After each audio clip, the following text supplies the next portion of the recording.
Hello students, आज আমি পঢ়িম ক্লাছ 10 ম্যাথ চেপ্টাৰ নাম্বাৰ 15 সম্ভাৱিতা প্ৰবাবিলিটি। তো আজি আমি তোমালোকক উদাহৰণ নম্বৰ 4, 5, 6 এই তিনিটা অংক কৰি দিম। ইয়াৰ আগতে আমি উদাহৰণ নম্বৰ 1, 2, 3 পঢ়িছোঁ, তোমালোকে চাই ল'বা। তো উদাহৰণ নম্বৰ 4ত কি কৰি চাবা, 52টা কাঠযুক্ত ভালদৰে মিহলোৱা এযোৰ তাচপাতৰ জাপৰ পৰা এটা কাঠ টনা হ'ল, কাঠৰ সম্ভাৱিতা নিৰ্ণয় কৰা। 1 নম্বৰত কি কৈছে, এটা টেক্কা হোৱা। 2 নম্বৰত কি কৈছে, এটা টেক্কা নোহোৱাৰ সম্ভাৱিতা আমাক উলিয়াব লাগে। তো চাবাচোন এইটো আমাৰ কি, কাঠবিলাকৰ লিষ্ট কিমানটা আছে, 4টা ভাগত আমি ভাগ কৰিব পাৰোঁ। এটা হ'ল কি, স্কাপন, হৰ্তন, ৰহিতন আৰু চিৰ্তন। হৰ্তন আৰু ৰহিতন হ'ল কি ৰঙা ৰঙৰ, আৰু স্কাপন আৰু চিৰ্তন হ'ল কি কলা ৰঙৰ। টেক্কা কিমানটা আছে চাবা, এটা, 2টা, 3টা, 4টা। তেনেহ'লে 52টা তাচপাতৰ ভিতৰত কিমানটা টেক্কা আছে, 1, 2, 3, 4।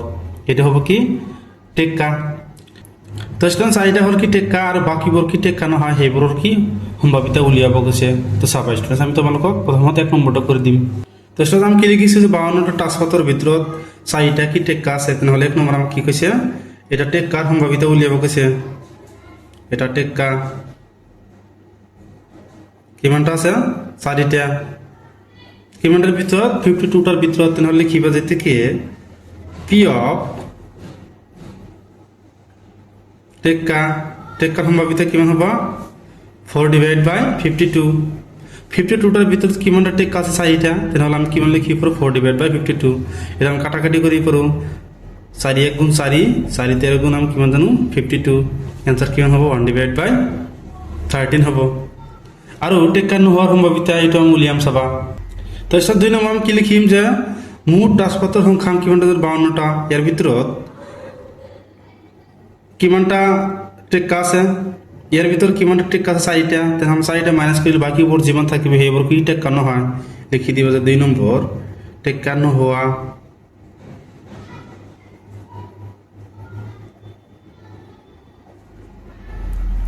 আমি কিমান জানো, 52টাৰ পৰা আমি কি টেক্কা কিমানটা, 4টা। এটা মাইনাছ কৰি দিম, কিমান হ'ব, 48। এই 48টা হ'ল কি টেক্কা নহয়। তেনেহ'লে এইটো আমাৰ সম্ভাৱিতা উলিয়াব লাগে।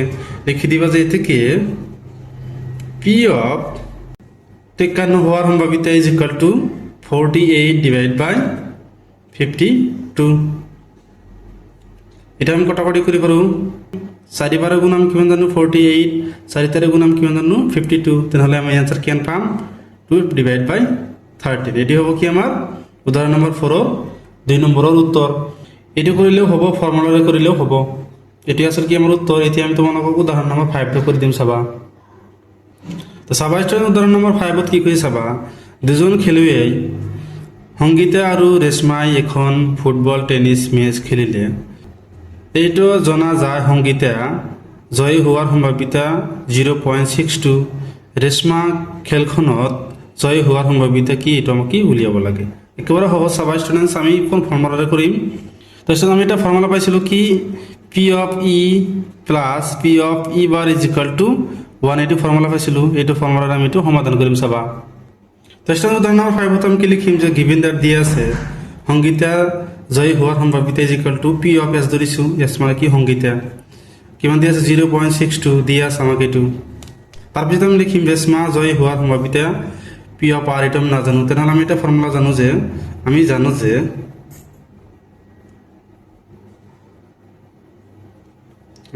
কি লিখিম, P of S plus P of R, এইটো যোগ কৰিলে কিমান জানো, আমি 1 জানো। তেনেহ'লে আমাৰ এইটো নাজানো, এইটো আমি উলিয়াম এতিয়া চাবা। এইটো আমাক কিমান দিয়া আছে, 0.62 plus P of R is equal two কিমান, 1। আমাক এইটো লাগে, এইটো আমি কি সফলে লৈ যাম, সফলে গ'লে কি হ'ব, মাইনাছ হ'ব, এনেকুৱা হ'ব। P of R is equal two 1 আছে, এইটো কি সফলে গ'লে কি হ'ব, মাইনাছ 0.62। তো চাবা আমাৰ পৰা 0.62 মাইনাছ কৰিম 1। পইণ্টৰ পিছত কিমানটা অংক আছে, 2টা। ইয়াত আমি 2টা শূন্য লগাই দিম। তো চাবা আমি 0ৰ পৰা 2 মাইনাছ কৰিব নোৱাৰোঁ, সেইকাৰণে এই 1টো তাৰ ল'ম। কিমান হ'ব, 100। 100ৰ পৰা 62 মাইনাছ কৰিলে কিমান থাকে, 38 থাকে পইণ্ট। ইয়াত কিমান থাকে, 0 0ৰ পৰা 0 মাইনাছ কৰিলে কিমান থাকে, 0 থাকিব।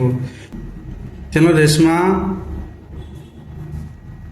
জয় হোৱাৰ সম্ভাৱিতা কিমান হ'ব 0.38 এটি হ'ব কি আমাৰ উত্তৰ তেনেহ'লে আমি কি আৰ্থে কি ধৰিছোঁ ৰেশ্মা তেনেহ'লে ৰেশ্মা জয় হোৱাৰ সম্ভাৱিতা কিমান হ'ব 0.38 এটি হ'ব কি উত্তৰ তাৰপিছত এতিয়া আমি তোমালোকক 6 নম্বৰ উদাহৰণটো কৰি দিম চাবা উদাহৰণ নম্বৰ 6ত কি কৰি চাবা সবিতা আৰু হামিদা বন্ধু দুয়োগৰাকীৰ 1 নম্বৰত কি কৈছে ভিন্ন জন্মদিন বেলেগ বেলেগ জন্মদিন একে জন্মদিন হোৱাৰ সম্ভাৱিতা কি লিপ ইয়াৰ বাদ দিয়ে লিপ ইয়াৰটো মানে কি 366 দিনটো কি বাদ দিব কৈছে কিমান ধৰিম আমি 365 দিন ধৰিম প্ৰথমতে আমি 1 নম্বৰটো সমাধান কৰিম ভিন্ন জন্মদিন আৰু 2 নম্বৰত কি কৈছে একে জন্মদিন হোৱাৰ সম্ভাৱিতাটো কি এটা আমাক উলিয়াব লাগে তো চাবা তোমালোকক উলিয়াই দিম তাৰপিছত 1 নম্বৰটো আমি কি লিখিছোঁ হামিদাৰ সবিতাৰ জন্মদিন ভিন্ন তেন্তে জন্মদিনৰ ফলাফল কিমান হ'ব চাবা ভিন্ন মানে কি আমি টোটাল কিমান জানো 365 ইয়াৰ ভিতৰত যিকোনো এজনৰ জন্ম হৈছে সেইটো আমি কি কৰিম মাইনাছ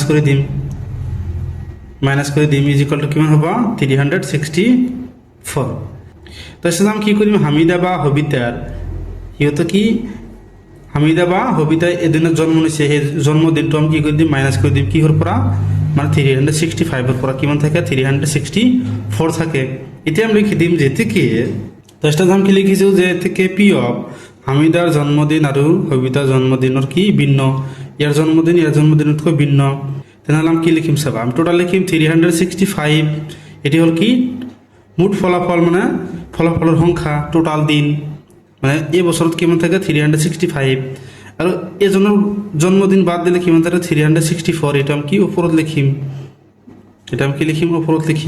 এটা আমি কটাকটি কৰিব নোৱাৰোঁ এইটো আমি এনেকৈ ৰাখি দিম তেনেহ'লে 1 নম্বৰৰ এনচাৰটো কিমান হ'ব যে 364 ডিভাইড বাই 365 এতিয়া আমি তোমালোকক 2 নম্বৰটো কৰি দিম চাবা তাৰপিছত আমি কি লিখিছোঁ যে সবিতা আৰু হামিদাৰ একে জন্মদিন মানে এক দিনত হৈছে এটা আমি কি লিখিম এক দিনত লিখিম তাৰপিছত চাবা এইটোৰ আমি এতিয়া সম্ভাৱিতা উলিয়াম এতেকে পি অফ তাৰপিছত আমি কি লিখিম যে এতেকে পি অফ সবিতা আৰু হামিদাৰ জন্মদিন ইজিকাল টু তাৰপিছত চাবা দুজনৰ এক দিনত জন্ম হৈছে এইটো আমি কি 1 লিখিছোঁ এক দিনত যেহেতু জন্ম হৈছে কিমান দিনৰ ভিতৰত জন্ম হৈছে 365 ভিতৰত তেনেহ'লে এইটো আমি কি লিখিম 1 ডিভাইড বাই 365 এটি হ'ব কি আমাৰ উদাহৰণ নম্বৰ 6 2 নম্বৰ উত্তৰ তো ষ্টুডেণ্টছ ইয়ালৈকে কৰিবলগীয়া আছিল ষ্টুডেণ্টছ যদি ভিডিঅ'টো ভাল লাগে চেনেলটো ছাবস্ক্ৰাইব কৰি দিবা আৰু তোমাৰ মতামত জনাবা থেংক ইউ ষ্টুডেণ্টছ